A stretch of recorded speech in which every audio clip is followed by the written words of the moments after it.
आज से हम लोग भारत का प्रायद्वीपीय पठार पढ़ते हैं, क्योंकि अभी तक जो हम पढ़ रहे थे वो आपका उत्तर भारत का पर्वतीय जितना भी क्षेत्र था वो सारा का सारा क्षेत्र हम पढ़ लिए। ठीक है, हिमालय भी पढ़ लिए, ट्रांस हिमालय पढ़ लिए, पहाड़ियां पढ़ लिए, दर्रे पढ़ लिए, यानी ऊपर का हिस्सा खत्म हो गया। और आज से हम लोग प्रायद्वीपीय पठार में इंटर करते हैं।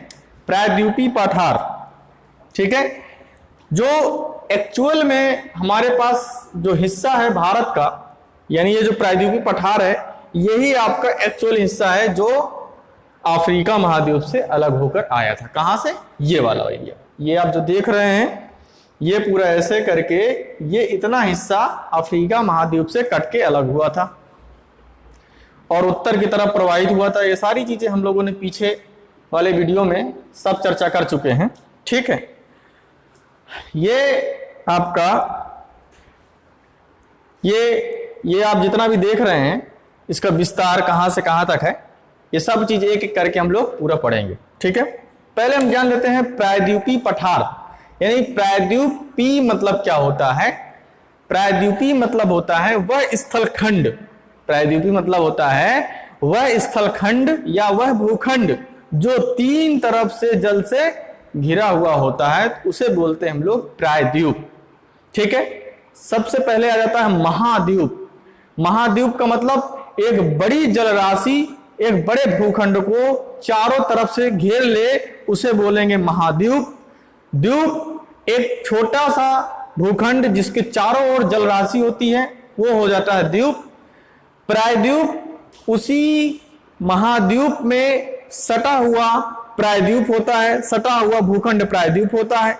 ये महाद्वीप जो है प्रायद्वीप आपका एशिया महाद्वीप के अंतर्गत ही तो आता है। ठीक है, तो ये सटा हुआ है आपका इससे, तो सटे हुए एरिया यानी सटा हुआ जो भूखंड है और उसके तीन तरफ जल है और इधर आपका फिर से भूखंड मिल जाता है, तो उसे हम बोलेंगे प्रायद्वीप। ठीक है, प्रायद्वीप के बारे में थोड़ा सा जानकारी मिली। ठीक है, इसमें अब सबसे इंपॉर्टेंट क्वेश्चन आपके प्रायद्वीपीय पठार से बनने वाले हैं। जो इंपॉर्टेंट होगा वो हम बताते चलेंगे। ठीक है, अब यहां से तो क्या आपका जब हिमालय स्टार्ट हुआ था तब से वहां से इंपॉर्टेंट सेक्शन स्टार्ट हो गया था। ठीक है, हिमालय आपका जब से स्टार्ट हुआ था, उसके पहले तो कुछ चीजें इंपॉर्टेंट नहीं थी, लेकिन हिमालय जब से स्टार्ट हुआ तब से पूरा इंपॉर्टेंट है। तो प्रायद्वीपीय पठार की हम बात कर रहे थे।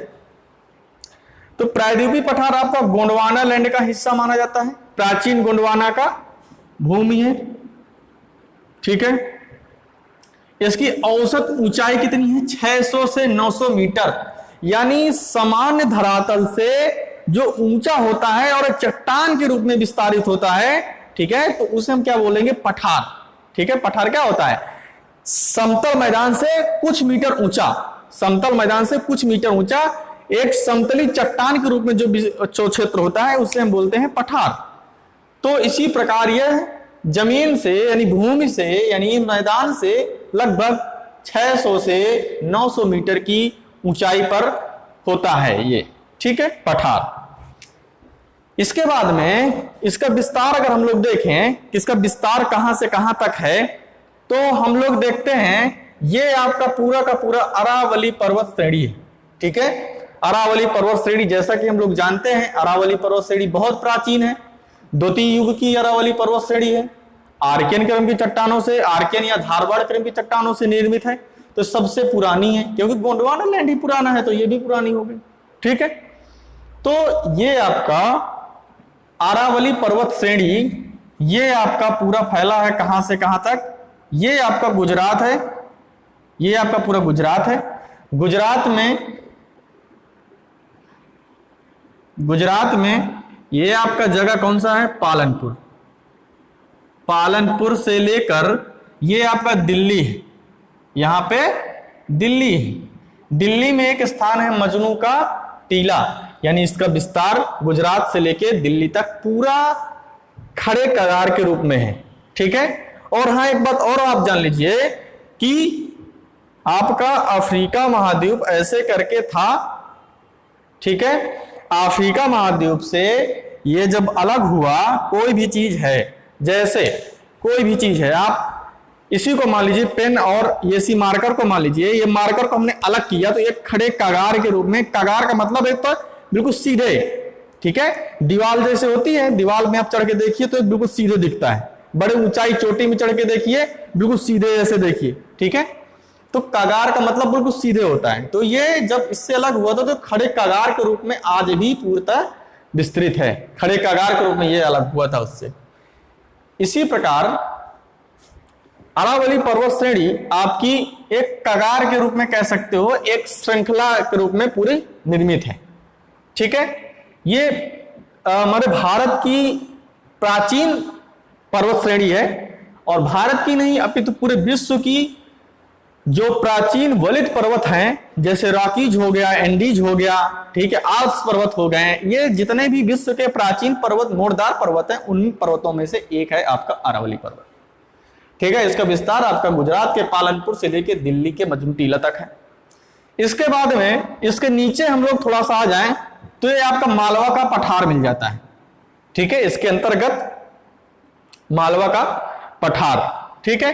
यानी पहले हम इसकी उत्तरी सीमा देख लें, अरावली पर्वत यहां से स्टार्टिंग कहां से हुआ, अरावली पर्वत से लेकर के फिर आपका राजमहल की पहाड़ी, ये देख रहे हैं आप, राजमहल की पहाड़ी, यानी उत्तर की तरफ अरावली, पूर्व की तरफ राजमहल पहाड़ी और दक्षिण की तरफ कन्याकुमारी से इसका विस्तार है, ठीक है।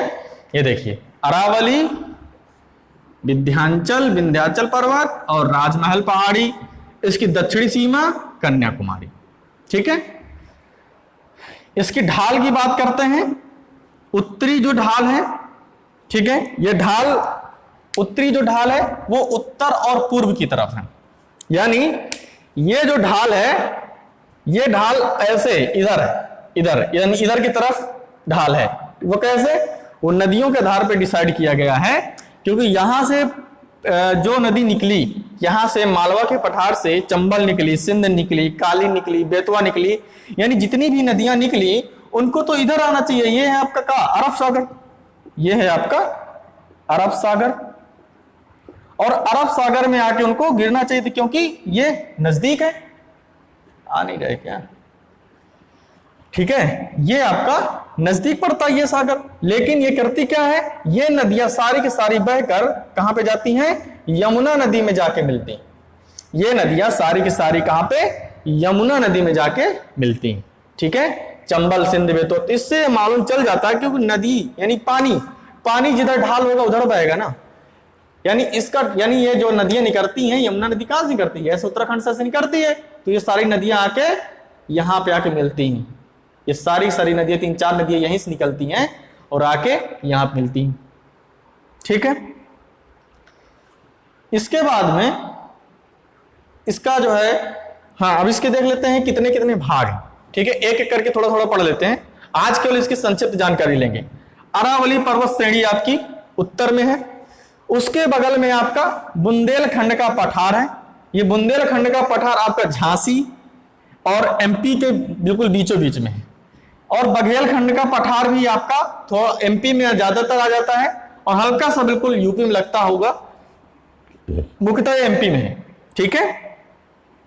फिर इसके बगल में आप देख रहे होंगे ये आपका छोटा नागपुर का पठार है, छोटा नागपुर का पठार, ठीक है। इसके सब एक एक करके सारी चीजें बाद में डिस्कस करेंगे, आज इसके बारे में जान लेते हैं कौन कौन सी चीजें, यानी इस पठार के अंदर, प्रायद्वीपीय पठार के अंदर कौन कौन सी क्षेत्र आते हैं, कौन कौन सी चीजें आती हैं, वो सारी की सारी एक एक पढ़ लेते हैं आज, कल से एक एक करके डिस्कस किया जाएगा, ठीक। छोटा नागपुर का पठार, फिर उसके पश्चिम में, उसके पूर्व में राजमहल की पहाड़ियां, उसके पूर्व में राजमहल की पहाड़ियां, उसके आप पूर्व में चले जाएंगे तो ये आपका क्या आ जाता है, शिलांग पठार, उसके पूर्व में अगर हम लोग चले जाएं तो ये आपका शिलांग पठार, यहाँ पे तीन वो पहाड़ियां हैं, 3 पहाड़ियां, ठीक है, गारो, खासी, जयंतिया, ठीक है, जैसा कि हम लोग जान चुके थे, गारो, खासी, जयंतिया, हम लोगों ने भी पढ़ा था, गारो और राजमहल गारो गैप भी पढ़ा था, कैसे हुआ था राजमहल गारो गैप का निर्माण, हमने ये बताया था कि यहाँ पे चेरापूंजी और मासिन राम जैसे क्षेत्र इसी पहाड़ी में स्थित है, यहाँ पे मासिनराम और चेरापूंजी जैसे क्षेत्र स्थित है, जो कि विश्व में सबसे ज्यादा वर्षा करने वाले क्षेत्र कहलाते हैं मासिनराम। मासिनराम में लगभग 1080 सेंटीमीटर वर्षा होती है। ठीक है, 1080 सेंटीमीटर वर्षा होती है। ठीक, इसके बाद में खासी ये जयंतिया पहाड़ी हो जाती हैं। ठीक है, इसी प्रकार इसी का जो पहाड़ ये भाग है ये आपका उत्तर की तरफ पूर्व की तरफ फिर हो जाता है थोड़ा सा, ये आपका मिकिर हो जाता है, ये आपकी रेगमा हो जाती है। 2 पहाड़ियां आपके यहाँ पे आ जाती हैं, यानी टोटल शिलांग पठार के अंतर्गत 5 पहाड़ी आ जाती हैं, जो कि 3 पहाड़ी आपकी आपका जो है मेघालय के अंतर्गत आ जाती हैं, गारो खासी जयंतिया, और 2 पहाड़ी आपकी असम के अंतर्गत आ जाती है, मिकिर और ये मिकिर है, मिकिर और रेगमा, इसको मिकिर है और ये आपकी रेगमा है। ये दोनों पहाड़ी आपकी किसके अंतर्गत आ जाती हैं? असम प्रदेश के अंतर्गत आ जाती हैं, लेकिन 3 पहाड़ियां मेघालय प्रदेश के अंतर्गत आती हैं। ठीक है, इसमें भाई जो पठार होता है, जो प्रकृति निर्मित करती है, वो थोड़ी नहीं जानती है कि इसका प्रादेशिक विभाजन होगा। वो तो हम अपने अनुसार प्रादेशिक विभाजन कर दिए। शिलांग पठार तो पूरा था, लेकिन प्रादेशिक विभाजन कर दिए तो हिमालय मेघालय के अंतर्गत इतना आ गया और असम के अंतर्गत इतना आ गया। ठीक है, फिर हम लोग इधर आ जाते हैं। ये आपका राजमहल पहाड़ी हो गया। ये आपका दंडकारण्य पठार है, जो कि ये छत्तीसगढ़ और यहाँ पे पूरा छत्तीसगढ़ ऐसे करके फैला हुआ है, छत्तीसगढ़ का हिस्सा लगता है और इसमें थोड़ा उड़ीसा का हिस्सा लगता है, यानी उड़ीसा और छत्तीसगढ़ का हिस्सा है। इसे कहते हैं, ये दक्कन के पठार का ही हिस्सा माना जाता है इसको। ठीक है, फिर इसके बाद में यहां पे आ जाइए। ये आपका दक्कन का पठार है। दक्कन का पठार आपका लावा के जब लावा का उद्गार हुआ था, लावा का उद्गार होने के परिणाम स्वरूप वो पूरा जो है लावा एक जो है लावा पूरे मैदान में, एक बहुत बड़े विस्तृत मैदान में फैल गया और वो जम गया, जिससे बेसाल्ट चट्टानों का, कठोर चट्टानों का निर्माण हुआ और उनका अपक्षय हुआ, अपर्दन हुआ और अपक्षापर्दन से काली मिट्टी का निर्माण हुआ। इस वजह से ये दक्कन का पठार अत्यधिक उपजाऊ के क्षेत्र में आता है। काली मिट्टी में कपास की खेती की जाती है। ठीक है, तो ये दक्कन का पठार।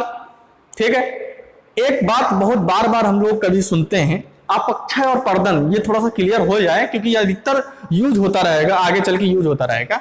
तो देखिए अपक्षय क्या होता है, जैसे कोई भी चीज, जैसे कोई भी पर्वत है, पठार है, कुछ भी है, ठीक है, उसको किसी के माध्यम से वहां पे उसको पूरा भुरभुरा कर दिया जाए। यानी जैसे मान लीजिए कोई शिला है, कोई खंड है, उसको पूरा टुकड़े टुकड़े, छोटे छोटे टुकड़े कर दिया जाए, तो वो क्या कहलाएगा?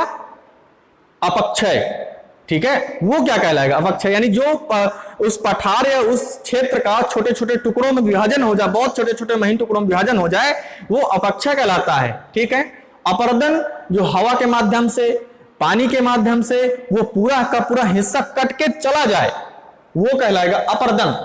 यानी जो हिस्सा भुरभुरा होके उसी जगह में स्थिर रहे उसे अपक्षय बोलेंगे, और जो हिस्सा कट के चला जाए उसे हम अपर्दन बोलेंगे। ठीक है, तो ये चीज ध्यान रखना होगा क्योंकि अपक्षय और अपर्दन ये बहुत बार बार चीजों आएंगी। ठीक है, हाँ, फिर दंडकारण्य पठार। आपका दंडकारण्य पठार ज्यादा पढ़ने के उससे नहीं है। दंडकारण्य पठार के अंतर्गत एक बस्तर का पठार आता है और बस्तर के पठार में एकमात्र टिन का भंडार माना जाता है। कि पूछा जा सकता है क्वेश्चन में कि भारत में एकमात्र टिन का भंडार किस पठार के अंतर्गत है, तो आप दंडकारण्य पठार के दक्षिण में बस्तर का पठार है, उसी पठार के अंतर्गत वही पठार आपका टिन का भंडार है। और वो किसका हिस्सा है? दोनों दक्कन के पठार का। यहां तक चीजें क्लियर? ठीक है, थोड़ा सा यहां से थोड़ा सा ऊपर चलते हैं अब। ठीक है, हमने पढ़ा अरावली पर्वत। अरावली पर्वत के दक्षिण में आपका मालवा का पठार हमने पढ़ा। मालवा का पठार, यहां से भी नदियां निकलती हैं, यहां से लूनी जैसी नदियां निकलती हैं। लूनी नदियां आपके कच्छ के रण में जाके विलीन हो जाती हैं। ठीक है, यहां से एक बनास नदी भी निकलती है जो कि पश्चिम से पूर्व की ओर प्रवाहित होती है। ठीक है,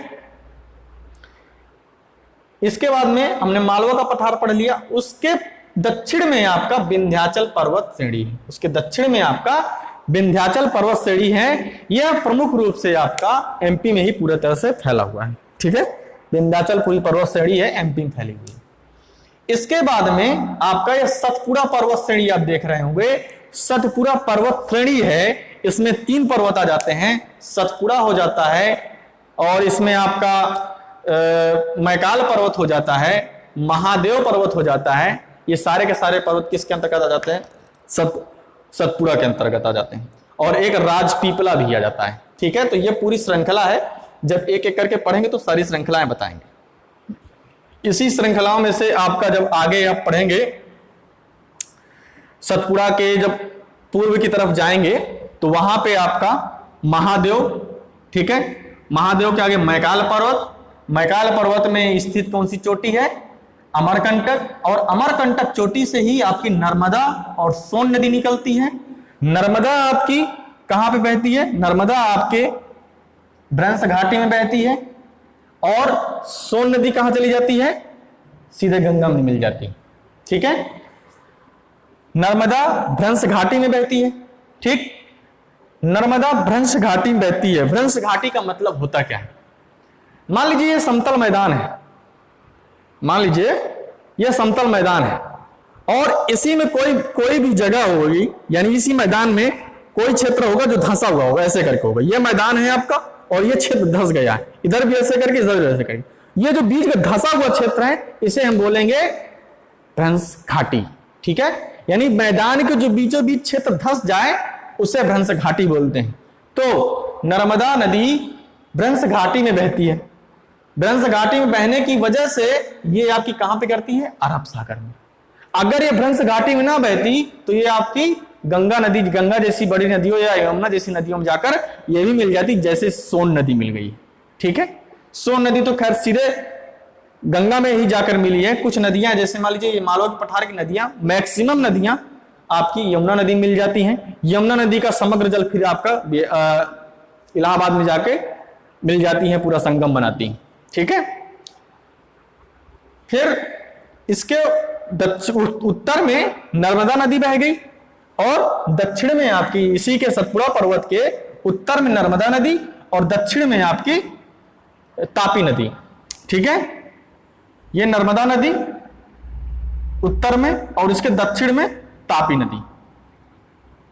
तापी और नर्मदा ये भी एक भ्रंश घाटी में बहती है। भ्रंश घाटी में बहने की वजह से ये अपना जल किधर गिराती हैं? खंभात की खाड़ी में। अपना जल किधर गिराती हैं? खंभात की खाड़ी में। ठीक है, सतपुड़ा पर्वत। तो इस प्रकार हम ये भी कह सकते हैं कि सतपुड़ा पर्वत एक ब्लॉक पर्वत है।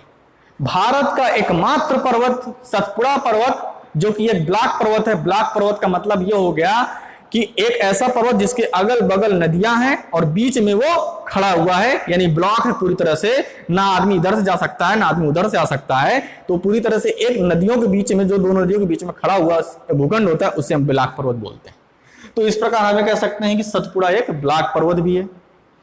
फिर उसके दक्षिण में आ जाते हैं, यहां पे सतपुड़ा पर्वत हो गया। दक्षिण में हम लोग दक्कन का पठार देख लिया, दक्कन के पठार का भी हम लोगों ने बताया।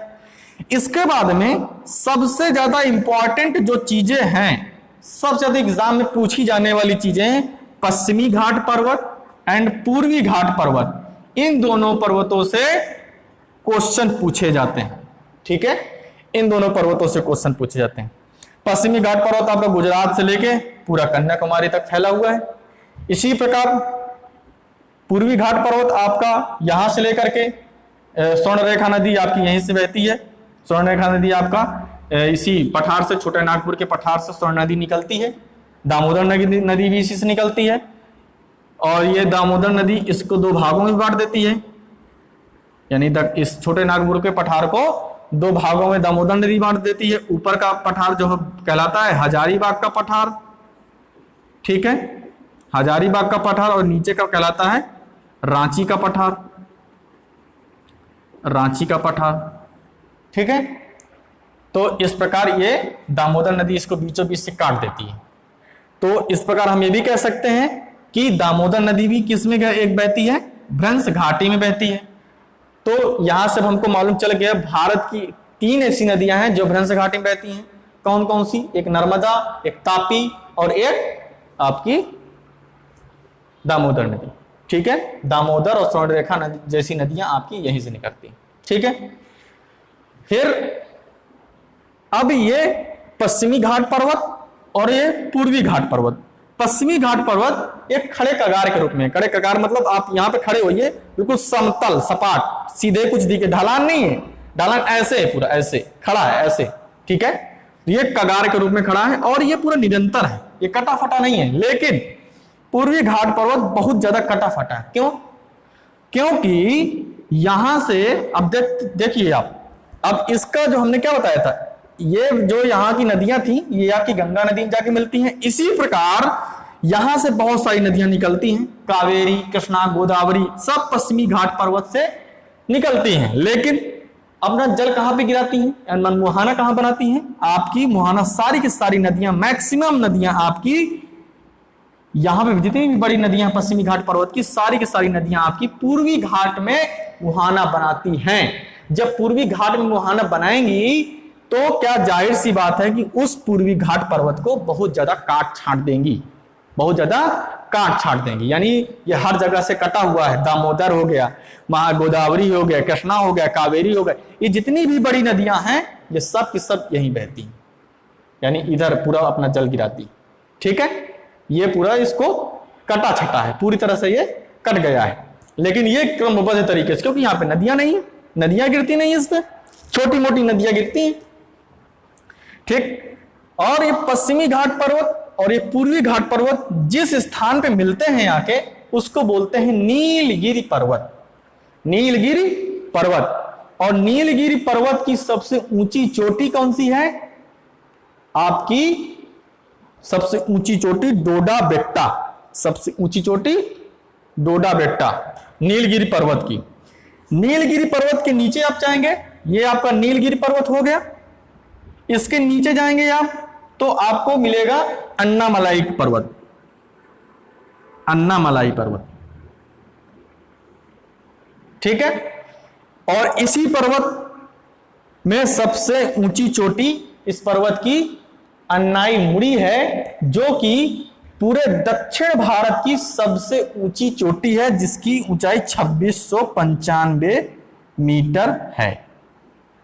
ऊंचाई उसकी 2695 मीटर, जो पूरे दक्षिण भारत की सबसे ऊंची चोटी है। उसके बाद आपका आ जाता है डोडा बेट्टा, ठीक है, 2637 ऐसे करके है, वो उसका क्लियर नहीं है, लेकिन इसका क्लियर है कि सबसे ऊंची चोटी आपकी। सबसे दक्षिण में आपका फिर आ जाता है कार्डमम की पहाड़ी, ठीक है, सबसे दक्षिण में आपका आ जाता है।